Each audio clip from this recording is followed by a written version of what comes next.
And now, it's time for another Dice Tower review with Tom Vasel. Hey folks, I'm Tom Vasel, and today we're taking a look at Crimson Company. Now this is the collector's box, but this is just about the game itself. I'm looking specifically at the collector's box. Crimson Company originally came out in a pretty small box. This is a collector's box, which I guess holds everything you could have gotten before, but also has room for new stuff. I mean, there's a lot of empty space in this box. A lot. But this is a two-player game in which you are bidding on characters and your opponent has to match your bid or let you have that character. It's an interesting game. I actually missed the game. I just never got around to playing it, and I played it because of an app, and once I played the app, I thought, I want to try out the actual game itself. And here's what I found.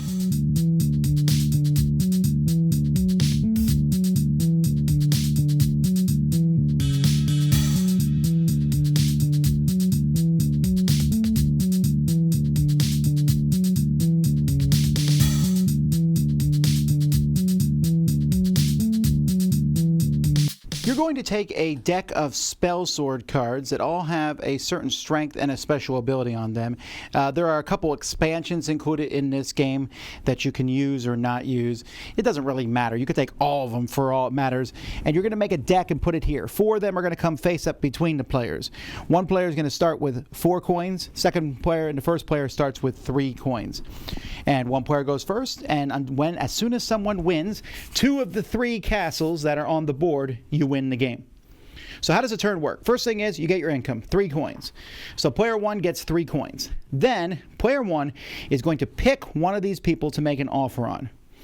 Maybe I want the merchant, so I'll put 3 coins on this. So one of 2 things will happen. My opponent can say, sure, take the merchant. In which case I pay the 3 coins to the bank, and then I'm going to pick one of these lanes and stick the merchant in that lane. Or my opponent can say, no, I would prefer the merchant. They will pay whatever amount I put there. All that money comes back to me, and they get the merchant, and they'll put the merchant out on their turn. Either way, the next card comes out, and you flip the card up here to see what happens. So maybe on my opponent's turn, they're going to get 3 income, and they say, I want to take this one for 3, the assassin. I say, sure, have the assassin. They pay that 3, and now they're going to be putting out 2 different cards, so they'll put maybe these 2 here. Now, they are winning. They have more cards out than me, but they're also down to 1. On my turn, I'm going to take 3, and look how much money I have now. So I can put 2 on a card, and they can't do anything about it. I'll do that. I'll pay 2 on this person here. Take that card, gets paid to the bank, puts it here. This comes out, and on their turn, they're going to get some income, but no matter what they do, I could match it. So the money really matters in this game.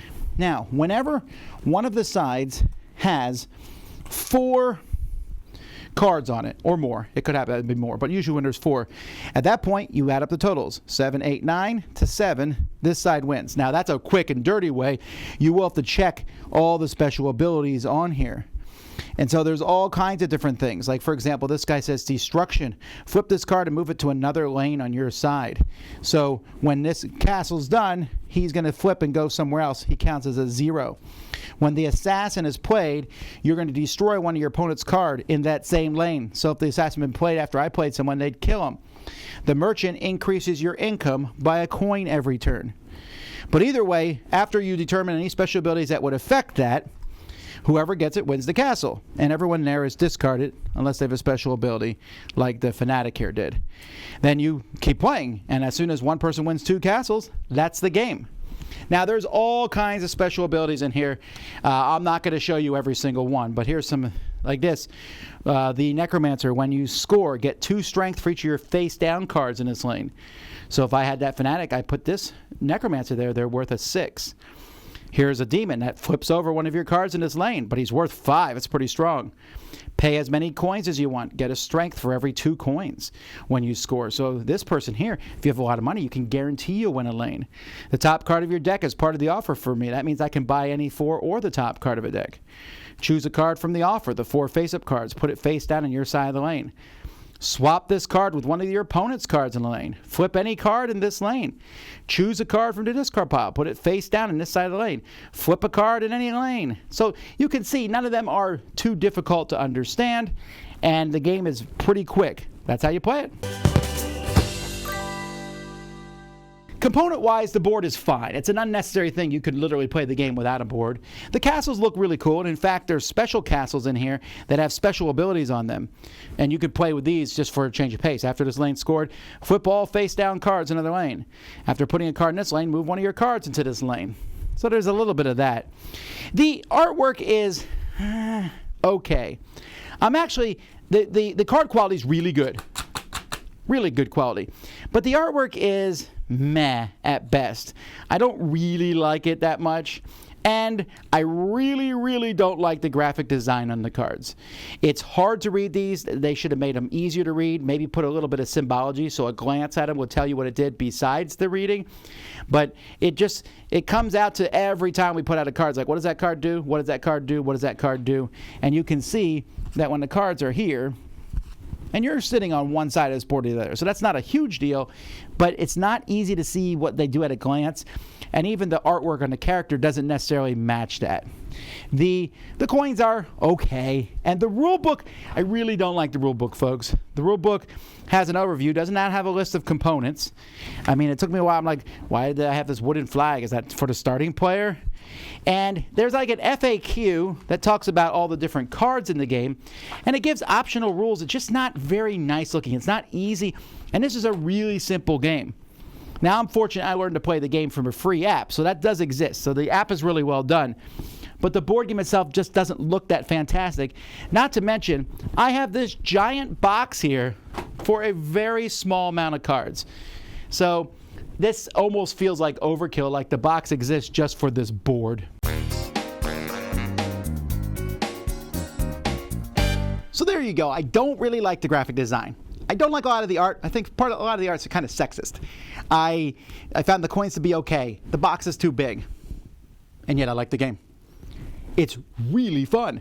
The whole idea, the concept of I'm putting this money on, now give it to me or match it and pay it to me works really well. Because if they match you, now you have more money to do it next time. And so you're sitting there and you have to weigh the special abilities and the value. Like that assassin. That's an interesting character, right? The assassins in the game, and they're going to kill a character. I'll let you have that on turn one because there's no one to kill. You get them, they're just a one value. And sometimes I'll bid high in it because I want you to take it, and I want you to use it to kill a character I have now, and not that other character which I did not want you to kill. Now what I'm talking about is a little bit of strategy around one card. And because of that, even though I said you can throw in all the cards, this game actually works pretty well with a smaller deck of, say, 30 cards, or even less than that if you wanted to, because you're not going to get all those cards out there. You figure at most, likely there'd be 24 cards out in the game if both players put 4 cards on all 3 sides. This is not a long game. It's fast. There's some remnants of a 2-player smash-up, because that's a little bit what this feels like, but it's actually a simple yet taut, fierce, almost sweat-inducing game, because I'll sit there and go, how much money is too much money for you to outbuy me, but not so much that I'm overpaying for that character?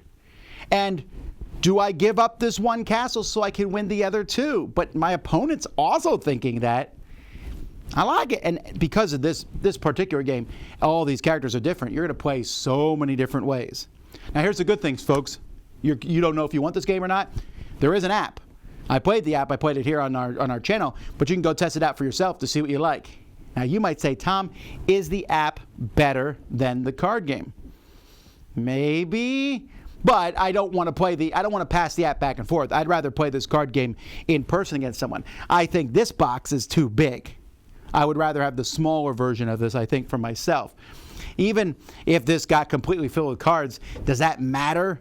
It's literally a very small game. You don't need the board. You're just ruling over 3 castles in the middle of the table. But it felt clean, fast, and fun. And the different characters are interesting, and you're always sitting there feeling like you're playing a bigger game than you do. Honestly, I wish this would come out with great artwork and a nice graphic design, because I think it could be considered for one of the best 2-player games of the year. That's how much I think it's a great game. It's just hampered by how it looks, I feel. But other than that, if you're looking for a back-and-forth 2-player game where you're kind of in each other's face the whole time, there's a lot of special effects and things, but it's not chaotic because you decide where everything goes. That's cool, and that's fun, and that's why I like this game. I'm Tom Vasel. You've been watching the Crimson Company Collector's Box on the Dice Tower. Dice Tower judgment approved.